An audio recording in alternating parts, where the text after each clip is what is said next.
ફાલ્ગુનીબેન ભટ્ટને વિનંતી કરું કે અમને સૌ આશીર્વાદ આપો અને એક શિક્ષા આપો.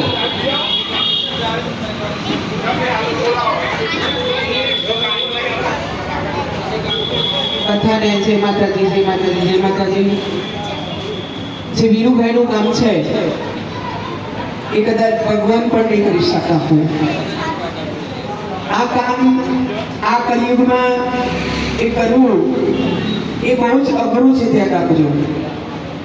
હું તો હજુ એમને 2 જ વખત મળી છું, પણ એનું જે કાર્ય છે એની યુટ્યુબ બનાવવાની ચેનલનો પ્રયત્ન કરું છું કે આટલું સરસ શું કામ કરતા હોય અને બધાને લાભ મળતો હોય. એમને નવું જાણવા મળ્યું કે સરખેજમાં જે ઝૂંપડા સળી ગયા છે, હવે એ લોકોની શું પરિસ્થિતિ છે વિચાર કરો.